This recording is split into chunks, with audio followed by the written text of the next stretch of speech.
Assalaamu calaykum daawadayaal, halkan waa xogta qarsoon ku soo dhawaada bartan YouTube-ka. Waxaynu ka hadli doonaa dhimashadii dhaawac ka dhashay dagaalka Soomaalida iyo Canfarta. Maxaa ay isku hayaan Soomaalida iyo Canfarta dagaalku sii xoogaystay? Warbixin guud ayaan muuqaalkani kaga hadli doonaa wararkii ugu dambeeyay ee ciidamada Soomaalida oo deegaano badan qabsaday. Haddii ay tahay markii ugu horreysay channelkani ku soo gaaro, daawada halkan waa xogta qarsoon. Magaciiguna waa Yaxye Maxamuud Maxmed. Waxaan ka codsan lahaa inaad ugu soo biirto aad channelka subscribe saarto. hagaag daawadayaal, dagaal geystay khasaare dhimashadii dhaawac leh ayaa waxa uu ka dhaxmaray deegaano ka tirsan gobolka City ee dowlad deegaanka maleeshiyad xoolo dhaqato oo ka kala tirsan Soomaalida iyo Canfarta degtay Itoobiya. dagaalka ayaa waxa uu ka dambeeyay kadib markii ciidamada gaarka ee deegaanka Canfarta iyo maleeshiyadka iskaashanaya weerar ku qaadeen shacabka Soomaaliyeed ee ku nool agagaarka Biyacad oo u dhow magaalada Ayadeti, tuulooyinka Shagle iyo Birta Dheer oo dhanka magaalada Candhuufa iyo tuulada Qalacle. goobjoogayaal ayaa waxay sheegeen dagaalkii ilaa iyo haatan ay ku dhinteen ku dhawaad 10 ruux, in ka badan ay ku dhaawacmeen, kuwaas oo ka kala tirsan dhinacyada dagaalka ee Soomaalida iyo Canfarta. ciidamada Canfarta ayaa waxaa la sheegay inay doonayaan inay gacanta ku dhigaan magaalada Cundhufo kadib markii hore ay u qabsadeen magaalooyinka Garbaciis iyo Cadayati oo markii horeba gacanta ku hayn jireen maleeshiyad Soomaaliya. sida warka lagu yiri, dagaalka u dhaxeeya Soomaalida iyo Canfarta ayaa mid soo laabta, waxaana maamulka dowlad deegaanka ay sheegeen in ciidamada difaaca ay duri doonaan Soomaalida ayagoo deegaanada ku sugan loogu tagi doono. haddaba warar kala duwan ayaa ka soo baxaya khasaaraha ka dhashay dagaalkaas, iyadoo maalintii labaad uu galay. waxaa maalintii labaad uu xiriir galay dagaal ku dhaxeeya Soomaalida iyo Canfarta ka socda deegaano ku yaal galbeedka gobolka City. wararkii ugu dambeeyay ee laga helayo dagaalka ayaa sheegaya in kuwa Soomaalida ay guul weyn ka gaareen dagaalka, isla markaana ay isku fidiyeen deegaano dhowr ah. deegaanada ay ciidamada Soomaalida ku fidiyeen ee kala ayaa waxay kala yihiin Roto, Tarayna ilaa Birta Dheer, kuwaas oo wax yar magaalada Cadayati ay ku xoogan yihiin kuwa Canfarta u jira. waxaana dagaalka ka dhashay khasaare xoog leh oo isugu jira dhimashadii dhaawac. inta la xaqiijiyay dagaalka waxaa ku dhintay in ka badan 15 qof, halka dhaawacan oo kor uga dhaafayo ilaa 40 qof sida ay xaqiijiyeen saraakiil dhinaca caafimaadka. labada dhinac ee dagaalku dhaxeeya ayaa waxaa soo kala gaaray gurmad xoog leh, waxaana ciidamada dagaalamaya u badan yihiin xoolo dhaqatii beeraley. dagaalka ka socda meelo ka mid ah dowlad deegaanka waxaa ka dambeeyay kadib markii maleeshiyadka Canfarta ay weerareen shacab Soomaali oo deegaankooda ku sugan.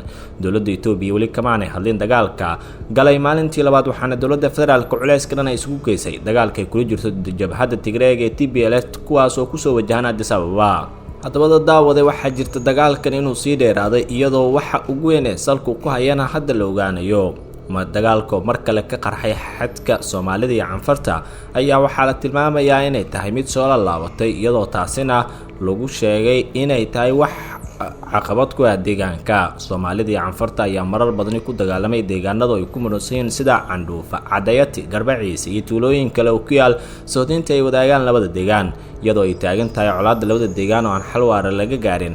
sheegashada dhulka la isku hayo ayaa waxaa xaaladda sii horiyay guddiga doorashooyinka dowladda dhexe Itoobiya oo soo saaray go'aan ah in 8 tuulo xadka labada deegaan ku teedsan inay doorashada ka dhicin, shacabka degan ay codkooda ka dhibtaan tuulooyin u dhow ay gaari karaa.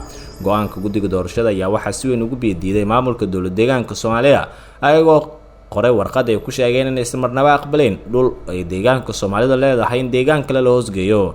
deegaanka Canfarta ayaa dhankooda waxay ku doodayaan tuulooyin 8 ah ee guddiga doorashada go'aan ka gaaray la hoosgeeyo dhanka doorashada soo socotana ay ugu dhacdo deegaankaas. guddiga doorashooyinka dowladda dhexe Itoobiyana go'aanku gaaray ku saweeyay in xal waara laga gaarayo guddiyada tuulooyinka ee maamulada labada deegaan isku haystaan, inuu xal u arko labada deegaanna inay halkaas doorasho ka sameeyaan si loogu gaashaanto isku dhac dambe oo yimaada. xukuumadda deegaanka Soomaalida oo ka ariminaysa hogaamiye madaxweyne Mustafa Cagjar ayaa halkaas waxa uu sheegay inuu caawin doono halka xukuumaddii deegaanka ee ka horeysay uu hogaamiyo xilligaas Cabdi Maxamuud Cumar tuulooyinka Candhuufa, Cadayati, Garbaciis iyo deegaanka Canfarta, iyadoo loo qiray warqad rasmi ah oo dhulkaas Canfarta la hoosgeenayo. ha yeeshee golaha wasiirada deegaanka Soomaalida ee dalka Itoobiya ee uu hogaamiyo Mustafa Cagjar waxaa hore u laaleen heshiiskii dowladda dhexe Itoobiya dalka Itoobiya ku taageerto deegaanada Candhuufa, Cadayati, Garbaciis inay ka tirsan yihiin dhulka Soomaalida Itoobiya la hoosgeeyay maamulka Canfarta, balse tan iyo xilligaas ay dhacayeen rabshado u dhaxeeya Soomaalida iyo Canfarta. colaadan oo deegaankaas ka taagneyd labadii sano ee la soo dhaafay waxaa ku nafaayay in ka badan 400 iyadoo hanti badan ay ku burbureen. bishii Abriil ee sanadkan ayaa waxaa mar kale magaalada Addis Ababa ee caasimadda dalka Itoobiya lagu soo gabagabeeyay wadahadal u dhaxeeya madaxweynayaasha dowlad deegaanka Soomaalida iyo Canfarta, kaas oo xal loogu raadinayo dagaalka maalmihii la soo dhaafay labada qowmiyadood ku dhex marayay qaybo ka mid ah gobolka City. heshiiska waxaa qalin ku dugay madaxweynaha dowlad deegaanka Soomaalida Mustafa Maxamed Cumar Cagjar iyo madaxweynaha dowlad deegaanka Canfarta Awal Arba balse sida iminka muuqata heshiiska ma noqon mid sidii loogu talagalay u dhacay waxaana socota dagaal xooggan oo u dhaxeeya ciidamada Canfarta iyo kuwa sidoo kale ee Soomaalida. Itoobiya ayaa qalalaasa siyaasadeed ka socdaan iyadoo dhinaca kalena ay dagaalamayaan Tigray iyo dowladda Ra'iisul Wasaare Abiy Ahmed taas oo qalalaasaha dalkaasi hurinaysa. Itoobiya oo kamid ah wadamadii ugu quwadda weynaa qaaradda Afrika hadda waxaa muuqanaya in dhulku sii galayo maadaama xal loo heli lahayd dagaal beeleedyada iyo qowmiyadaha dalkaas ku soo noqnoqday.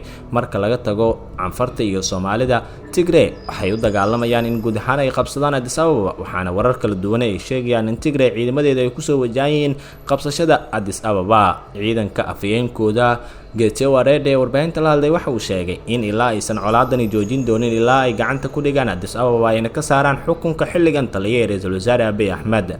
TPLF waxay caabin ka helaysaa qayb ka mid ah Oromada taasoo sare u qaadaysa dagaalka ay kula jirto dowladda Itoobiya. Ra'iisul Wasaare Abiy Ahmed ayaa waxa uu doonayaa in taageero badan oo caalamku helo isagoo kulamo kala duwan la yeelanaya madaxda caalamka waxaana ugu dambeeyay madaxweynaha dalka Turkiga Recep Tayyip Erdogan kaasoo ballan qaaday inuu ka taageerayo sidii xal waara ugu gaari lahaa khilaafka daba dheeraaday ee Canfarta iyo sidoo kale Soomaalida sidoo kalena TPLF iyo Oromada ka haysta Ra'iisul Wasaare Abiy Ahmed. Inkastoo Soomaalidu isagay taageersan yihiin haddana dagaal beeleedyada dhexdooda waa mid xoogan taas ayaana caqabad kale oo dalkaas haysata. Itoobiya waxay ku socotaa waddo burbur ah oo ay dhici karto in guud ahaan dalkaas uu burburo uuna aado wadada sida Yugoslavia oo kale walow siyaasiyiinta iyo khibrada ay tilmaamaan in Itoobiya aysan noqonin sida Yugoslavia maadaama ay tahay dal dhisnaa intaas oo sano haddana waxaa dhici karta in sida hadda wax u socdaan ay noqon karto Itoobiya mid qalalaasaheedu uusan dhammaan. dalkaas waxa uu hadda la harjadayaa biyo xireenka Suudaan iyo Masar dagaalka ay kula jiraan sidoo kalena Ra'iisul Wasaaruhu Itoobiya Abiy Ahmed waxa uu la dhacayaa khilaafka TPLF iyo dagaalka halkaas uu ka wado oo 10 bilood xilligan ku dhow sidoo kalena dagaalka Canfarta iyo Soomaalida ayaa caqabad kale ku noqon kara. hagaag daawadayaal muuqaalkeeni maanta waa naga intaas nabadgelyo.